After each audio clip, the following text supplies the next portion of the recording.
बिस्मिल्लाहिर्रहमानिर्रहीम। अस्सलाम वालेकुम नाज़रीन, आप यूट्यूब चैनल देख रहे हैं। मैं इमरान खान हूँ। सबसे पहले साबिक़ वज़ीर-ए-आज़म इमरान खान साहब के स्टेटमेंट से शुरू करते हैं। उन्होंने जेल में मुलाकात की मीडिया से और वकला की टीम से। इमरान खान साहब ने कहा कि 13 जनवरी 2024 को तहरीक इंसाफ को अमलन ख़त्म करने की नीयत से इंतखाबी निशान से महरूम करने वाला काजी फ़ायद ईसा आज तारीख के कब्रिस्तान में दफन हो चुका है, जबकि तहरीक इंसाफ और इमरान खान अपने नज़रिए के साथ आज भी पूरे कद से खड़े हैं।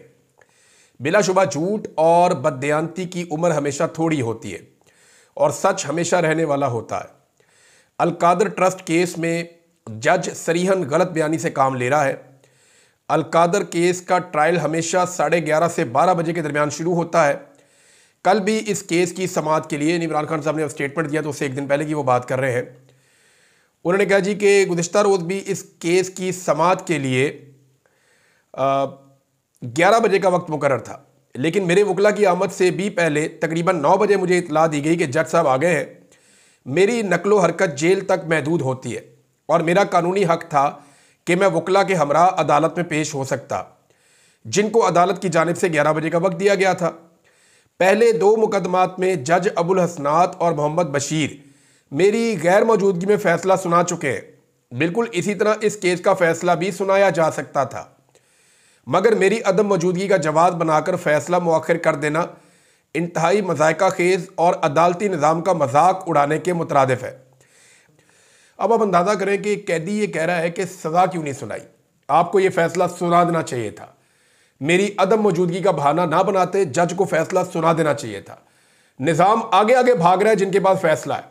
जज साहब भी निकल लिए, पूरा निज़ाम आगे आगे भाग रहा है और इमरान खान साहब कह रहे हैं नहीं सुनाओ फ़ैसला, मैं आता हूं या नहीं आता, फैसला सुनाओ। मुझे 11 बजे का वक्त दिया, मैंने अपने वकीलों के साथ आना था 11 बजे, ये मेरा कानूनी हक है, लेकिन अगर उससे पहले भी फैसला सुनाना है तो सुनाओ फैसला। तारीख का एक अजीबोगरीब कैदी है जो पूरे निज़ाम को चैलेंज कर रहा है। अब इमरान खान साहब कह रहे हैं कि अलकादर ट्रस्ट केस का आगाज़ तब हुआ था जब हसन नवाज शरीफ ने 9 अरब रुपए की प्रॉपर्टी 18 अरब रुपए में मलिक रियाज की फैमिली को बेची और NCA ने मुश्तबा ट्रांजैक्शन पर कार्रवाई का आगाज़ कर दिया कि जनाब ये प्रॉपर्टी इतनी महंगी नहीं है, इतनी महंगी क्यों बिक गई, और ये ट्रांजैक्शन जो है मुश्तबा है, इसके ऊपर उन्होंने शक का इजहार किया, मशकूक। कार्रवाई का आगाज़ किया। NCA ने ही इनसे सवाल किया कि ये जायदाद दुगनी कीमत पर क्यों फ़रोख्त की गई। सबसे पहले तो नवाज शरीफ ने अपने बेटे का जवाब देकर कि ये 9 अरब रुपया इजाफी किस तरह इनके बेटे ने मलिक रियाज से हासिल किया। पहले तो नवाज शरीफ का बताएं ना कि 9 अरब की प्रॉपर्टी को 18 अरब में मलिक रियाज को कैसे बेचा। जहां तक हमारे दौर में काबीना की इस हवाले से जिम्मेदारी का ताल्लुक है, वैसे अगर ये मामला ऐसे है तो इस मामले को ऐसे उठाना चाहिए था इमरान खान साहब के अपने दौर में, यानी इस मामले को ज़रूर उठाना चाहिए था कि जनाब ये कैसे हो गया कि नवाज शरीफ के बेटे ने अपनी प्रॉपर्टी, वैसे PTI वाले उस दौर में कहते थे, मैंने ये स्टेटमेंट तो सुने थे, लेकिन ये मामला इतना ज़्यादा उठा नहीं उस दौर में। वैसे भी शरीफ खानदान के खिलाफ जो मामला होते हैं वो ज़्यादा उठते नहीं है। जहाँ तक हमारे दौर में काबीना की इस हवाले से जिम्मेदारी का ताल्लुक है तो ये रकम बराह रास्त NCA ने मलिक रियाज फैमिली के जरिए पाकिस्तान मुंतकिल की थी और हमारा फ़र्ज़ सिर्फ मख्फी रखने की हद तक जो उनका मुआहदा था उसको बरकरार रखना था। यानी जो एक खुफिया मुआहदा मलिक रियाज का और NCA का हुआ था, उस मुआहदे को अगर हम बरकरार रखते तो इस सूरत में ये पैसे हमें मिलते, अदरवाइज़ फिर हमें इसकी लिटिगेशन में जाना पड़ता। और हमने पाकिस्तान के फ़ायदे के लिए मंजूरी दी, क्योंकि इससे पहले एक साथ पाकिस्तान में इतनी रकम कभी वापस नहीं आई थी। अलकादर ट्रस्ट का इस रकम से कोई ताल्लुक ही नहीं। वो ट्रस्ट तो इस मुल्क की आमद से 1 साल कबल ही कायम हो चुका था और इसका मकसद सिर्फ और सिर्फ दूर दराज के तलबा को सीरतुन नबी सल्लल्लाहु अलैहि वसल्लम के साथ साथ दुनियावी तालीम देकर उनके लिए इल्म की शम्मा रोशन करना था। अलकादर ट्रस्ट से मुझे या बुशरा बीबी को 1 रुपये का भी फ़ायदा नहीं है। ये ट्रस्ट शौकत खानम और दिमल की तर्ज पर एक फलाई इदारा है। इसको अगर बंद भी कर दिया जाता है तो ये रकम उन अफराद को वापस जाएगी जो इसके डोनर हैं। मुझे इस रकम से कोई फ़ायदा है ना नुकसान है। मैं वादे कर दूं कि मैं किसी किस्म की कोई डील नहीं करूंगा, चाहे ये जो भी हरबे इस्तेमाल कर लें। मैं कोई नवाज शरीफ नहीं हूं जिसने अपने अरबों की करप्शन के केसेस माफ़ करवाने हैं। मेरा जीना मरना पाकिस्तान में ही है और मैं अपनी कौम के लिए हमेशा खड़ा रहूँगा। पाकिस्तान में सियासी कैदियों से बदतरीन सलूक जारी है। मिलिट्री तहवील में हमारे कारकुनान को सख्त ज़हनी और जिस्मानी तशद्दुद का निशाना बनाया गया। मेरे साथ भी बदतरीन सलूक किया गया। समी वजीर समेत दीगर कई कारकुनान पर बहीमाना तशद्दुद किया गया। हम इंसानी हकूक़ की तंजीमों से मुतालबा करते हैं कि पाकिस्तान में होने वाले इस कानून और इंसानी हकूक की पामाली पर एक्शन लें। हम इस हवाले से supreme court, Lahore high court और इस्लामाबाद हाई कोर्ट में दरखास्त दे चुके हैं, मगर कहीं हमारी सुनवाई नहीं हुई। हमारे पास बैनुल-अक़वामी फोरम्स पर आवाज़ बुलंद करने के अलावा अब कोई और रास्ता मौजूद नहीं है। देखिए, इमरान खान साहब ने तमाम अदालतों का दरवाज़ा तो खटखटाया ना, हर अदालत में वो गए हैं, उन्होंने इंसाफ मांगा। ये हमारे साथ नाइंसाफ़ियाँ हो रही हैं, लेकिन इंसानी हकूक़ की खिलाफ वर्जियों के ऊपर कोई आवाज़ ही नहीं उठाता। अब मैं स्टेटमेंट पढ़ रहा था मौजूदा चीफ जस्टिस ऑफ पाकिस्तान का, याया अफरीदी साहब का, कि उनको बड़ी तकलीफ़ हुई गवादर में और बलूचिस्तान में जो लापता अफराद का मामला है, जब उनको वो हक़ाइक़ पता चले तो वो हिल कर रह गए। लेकिन इसके बारे में उन्होंने पिछले 24-36 घंटे में क्या किया? क्या उन्होंने लापता अफराद के हवाले से कोई एक्टिविटी की? क्या उन्होंने कोई सो मोटो नोटिस लिया? क्या उन्होंने इदारों को बुलाकर पूछा? या उन्होंने लापता अफराद की बाजियाबी के लिए कोई कदम उठाया? कुछ भी नहीं किया। हत्ता कि उनके अपने वकील लापता होते रहे, उनके बारे में वो कुछ नहीं कर सके। लाहौर से एक वकील लापता हो गए थे, ये हसन न्याजी भी एक वकील है। फिर जो इंतज़ार पंजूथा के साथ हुआ उसके ऊपर भी कुछ नहीं किया। सहाफ़ी लापता हुए, शायर लापता हुए, बहुत सारे बलोच हमारे पाकिस्तानी भाई वो लापता हैं, बहुत सारे कबायली हैं वो लापता हैं, कश्मीरी हैं वो लापता हैं। तो पाकिस्तान के हर कोई ऐसा इलाका पाकिस्तान का नहीं है जहाँ से बंदे लापता नहीं है, हर जगह से बंदे लापता करवाए गए हैं। लेकिन चीफ जस्टिस ऑफ पाकिस्तान ने दुख का इजहार किया, लेकिन किया कुछ नहीं। अब इमरान खान साहब कहते हैं जनाब हमारे पास रास्ता कोई नहीं है, बल्कि उन्होंने बैरिस्टर अली जफ़र को और सलमान अकरम राजा साहब को, गालिबन इन लोगों को ये ड्यूटी भी दी है कि आप लोग फौरी तौर पे ख़त तहरीर करें, इंटरनेशनल ह्यूमन राइट्स को इन्वॉल्व किया जाए और उनको बताया जाए कि पाकिस्तान में किस किस्म की ह्यूमन राइट्स की वायलेशन हो रही है। इस हवाले से उन्होंने कहा कि मैं आलमी इंसानी हकूक़ के इदारों को एक ख़त भी लिखूंगा ताकि इन बेकसूर शहरियों की सुनवाई हो। मेरा ओवरसीज़ पाकिस्तानियों से भी मुतालबा है कि इस हवाले से अपनी आवाज़ बुलंद करें। मुल्क में तहरीक इंसाफ को कुचलते कुचलते पूरे निज़ाम को ही रोन दिया गया है। मुल्क में मईशत का हाल बदतरीन है, बैरूनी सरमायाकारी तारीख की कम तरीन सतह पर है। SIFC और उड़ान प्रोग्राम बुरी तरह नाकाम हुए हैं। ग्रोथ रेट ना बढ़ने से मुल्क में बेरोज़गारी में इजाफा हो रहा है। शानदार दिमाग और सरमाया मुल्क से तेज़ी से बाहर जा रहा है, क्योंकि किसी को इस मुल्क के इस्तेहकाम पर यकीन नहीं रहा। पाकिस्तानी कंपनियां अपना कारोबार दुबई में मुंतकिल कर रही हैं। ऐसे मुल्क में कभी माशी इस्तेहकाम आ ही नहीं सकता जहां कानून की हुक्मरानी ना हो। पाकिस्तान माशी बुहरान में दब चुका है और जब तक अवामी एतमाद की हामिल हुकूमत ना लाई गई इस मसले का कोई हल मुमकिन नहीं है। ये जी इमरान खान साहब का स्टेटमेंट है। अब आ जाए इमरान खान साहब ने जो जेल में कहा। इमरान खान साहब की जो एक इन्वेस्टिगेशन चल रही थी, जो इंक्वायरी चल रही थी, उसमें इमरान खान साहब ने जिन लोगों ने सवालात किए इमरान खान साहब से, उनसे इमरान खान साहब ने मुखातिब होकर अपने हाथ जो है वो सामने की तरफ करके कहा कि मैं रोज़ाना वहाँ देखता हूँ, इससे आगे कुछ नहीं, और वहाँ भी वही जाता है जिसे मेरा अल्लाह ले जाता है। जाओ जाकर अपने बादशाह को बता दो। ये इमरान खान साहब ने कहा जेल में जो लोग उनको मिलने आए थे। ये मैं आपको फिर बता देता हूँ कि इमरान खान साहब को जब सरकारी लोग मिलने आए तो उन्होंने हाथों से इशारा करते हुए कहा कि मैं रोज़ाना वहाँ देखता हूँ, उससे आगे कुछ नहीं है, और वहाँ भी वही जाता है जिसे मेरा अल्लाह ले जाता है। जाओ जाके बादशाह को बता दो। ये इमरान खान साहब ने कहा, और जिस तरफ इमरान खान साहब ने इशारा किया उस तरफ फांसी घाट है।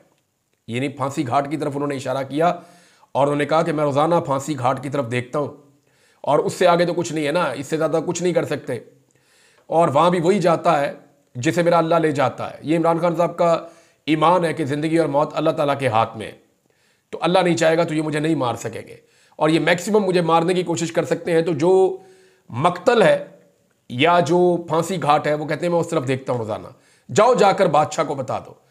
अब इसमें आमिर मुगल साहब ने लिखा कि याद रहे कि इमरान खान को उन्होंने मुर्शद लिखा फांसी घाट के बिल्कुल साथ वाली बैरक में रखा गया है।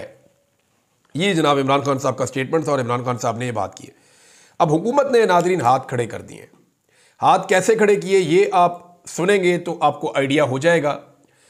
हुकूमत ने राणा सनाउल्लाह साहब को मैं गवर्नमेंट इसलिए समझता हूँ कि वो हर चीज़ के अंदर शामिल रहते हैं, चाहे वो एस्टेब्लिशमेंट है या हुकूमत है, शरीफ ख़ानदान के बहुत करीबी हैं।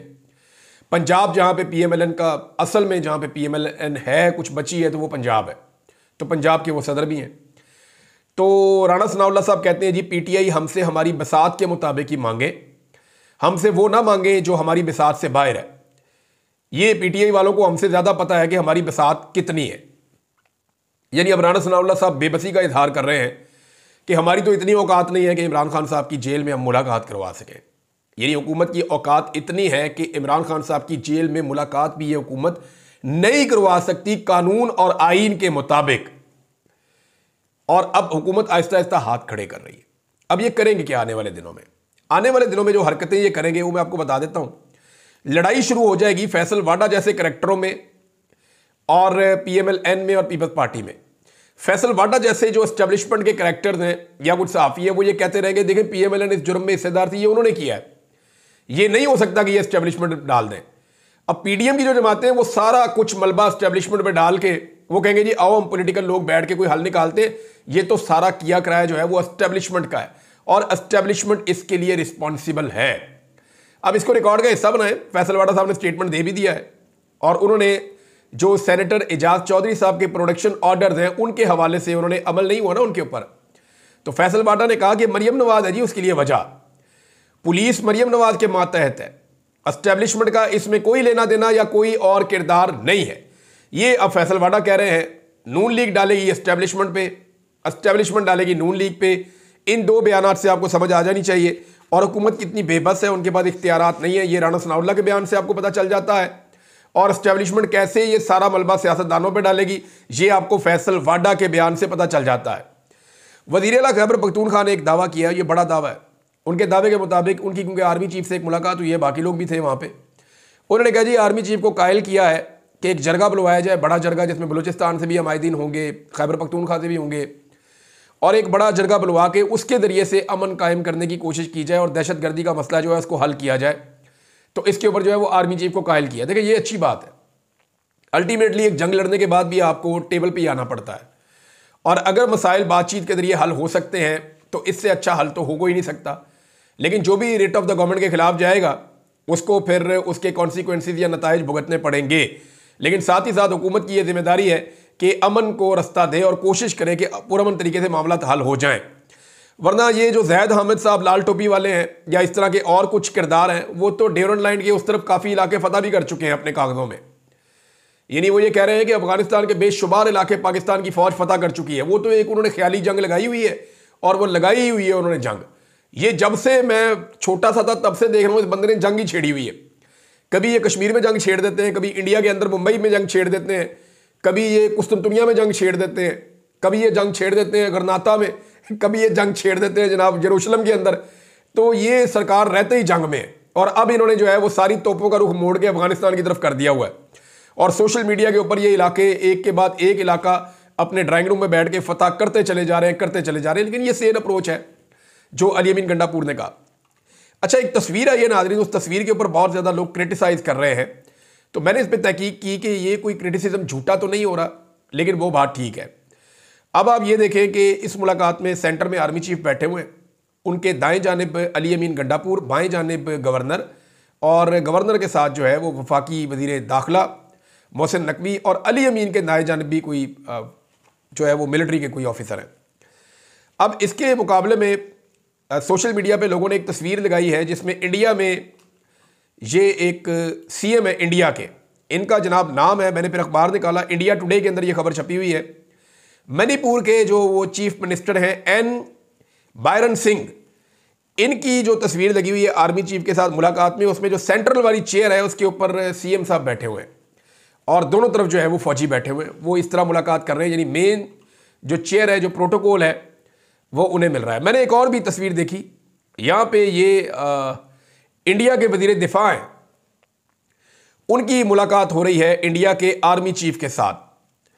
तो ये राजनाथ सिंह है जी, इंडिया का वजीर दिफा। अब आप देखें कि टेबल के सेंटर में राजनाथ सिंह बैठा है और उसके दाएं बाएं जो है वो आर्मी चीफ और आर्मी चीफ का जो सेकंड है वो भी, और लेफ्टिनेंट जनरल्स और vice chief of the army staff, तो ये सारे लोग बैठे हुए हैं। यानी 3 बड़े ऑफिसर फौज के उनके बाएं बैठे हुए हैं, 3 बड़े फौजी ऑफिसर उनके दाएं बैठे हुए हैं।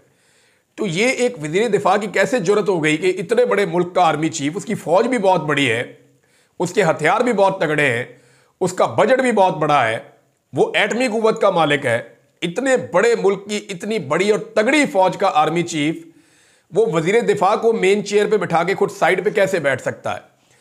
तो ये इंडिया के अंदर ये कल्चर है, और हम इंडिया के साथ अपने आप को अगर कंपेयर करें तो पाकिस्तान में आर्मी चीफ का लोग यहाँ पे लिख रहे हैं जगह जगह पे कि इनका 22वां ग्रेड है। तो 22वें ग्रेड का ऑफिसर कैसे चेयर कर सकता है या सेंटर में बैठ सकता है अवामी मुंतखब नुमाइंदे की मौजूदगी में? तो यहाँ पे प्रोटोकॉल के तौर पर यह कहा जा रहा है कि वजीर आला को सेंटर में बैठना चाहिए था और आर्मी चीफ को साइड पे बैठना चाहिए था।